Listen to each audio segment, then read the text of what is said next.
Currently walking down La Brea Avenue here in Hancock Park. We're right next to Hollywood, probably about 3 or 4 blocks just north of here. This is generally a pretty safe area. Crime does happen, but it's usually crime from outside this community. We're gonna visit a location of where a young woman was brutally stabbed at her job for absolutely no reason at all whatsoever. We're gonna go back to January 13th of 2022. A furniture across the street right there called the Croft House. One employee is working that afternoon, 24-year-old Brianna Kupfer. She is a recent graduate student from UCLA. She's at work and somebody comes into her job and she gets a very bad vibe from him. He's a tall black guy. He's wearing dark sunglasses and he's wearing a mask. It was during the whole pandemic thing, so you had a lot of people that actually were forcing people to wear masks to enter their establishment. So he has on his mask, he goes in there. She has a creepy vibe from this guy, so she went ahead and texted her friend. She said, quote, "Can you call me? There is someone in the store giving me weird vibes." By the time her friend got that text message, Brianna would already be dead. About 15 minutes later, after she sent that text message, a customer came in to this furniture store and found Brianna on the floor, stabbed to death. This was a pretty big news story here in the area, and there was surveillance video of this guy.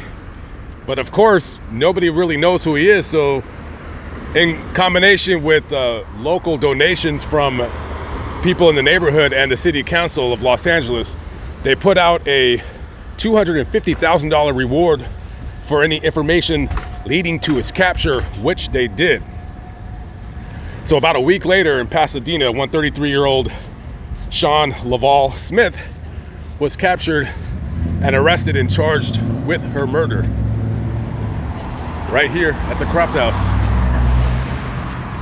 So amongst the many charges that Sean Smith was charged with, they have a couple of special circumstances, lying in wait, so forth and so on. As the recording of this video, he has yet to be convicted of this murder.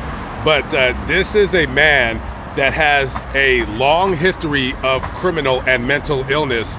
In Charleston, South Carolina in 2019, he was arrested for firing a flare gun into a vehicle that had been occupied by an adult and their kid. Now, when he was arrested, he went before the judge in that matter, Bentley Price. And I guess Judge Price felt that the bail amount in that case should be low enough for him to get out. So he was let out on a $50,000 bond. Also, this guy, just the year previous before this murder, had been arrested outside of San Francisco for biting a police officer. I don't know why this guy, and he has many other arrests too. I don't know why this guy was even out to begin with. I don't know if he had a warrant for his arrest at the time of the murder, but this was a guy that should have never been let out of jail.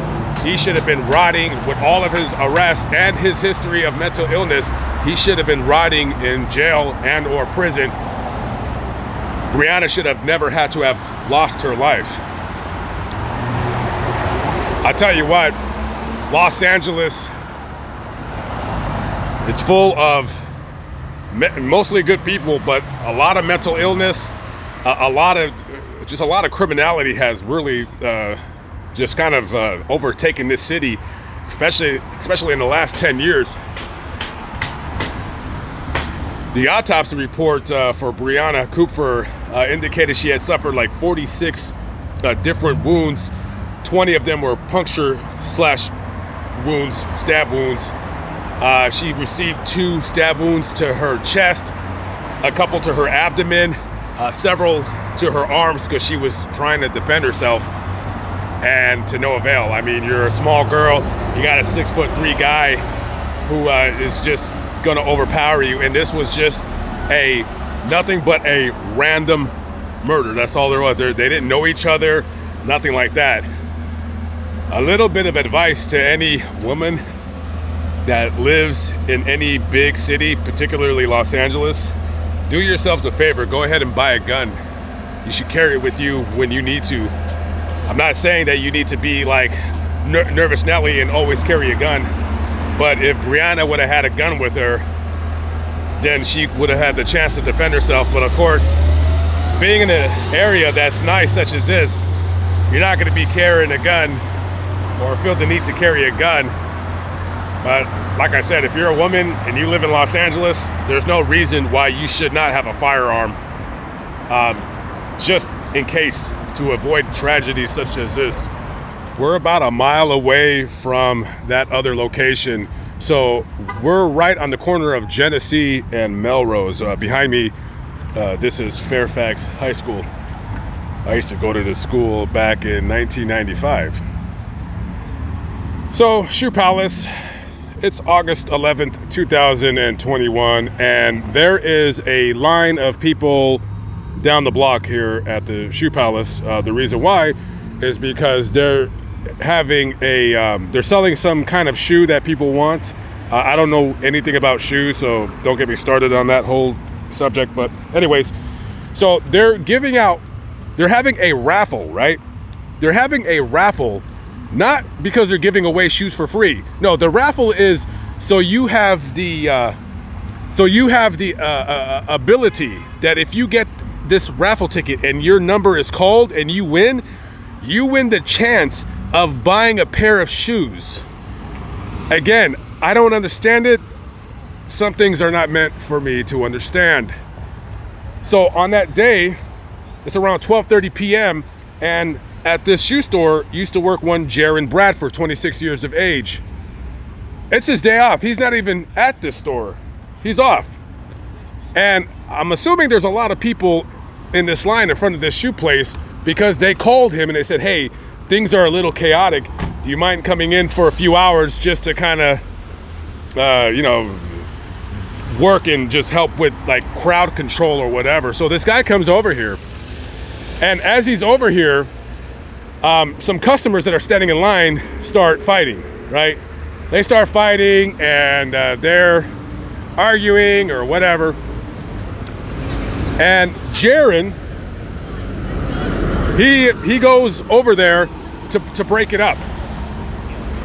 And I guess someone didn't like the fact that he was trying to break up a fight because a person pulls out a gun and shoots and kills him over raffle tickets for the chance to be able to purchase overpriced shoes that were made with probably Chinese sweat labor. All right?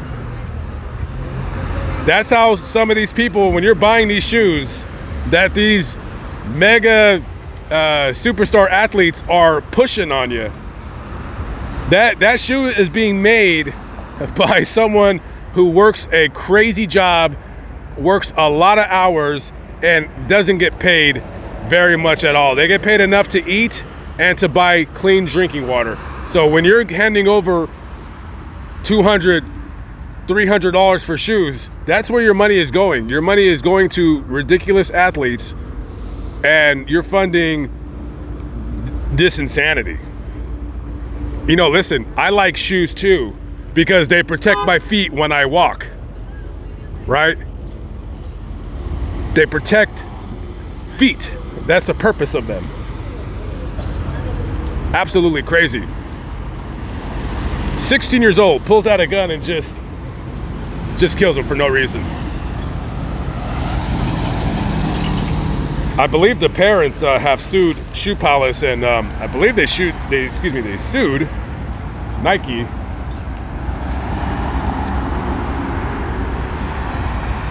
Their son was murdered over shoes.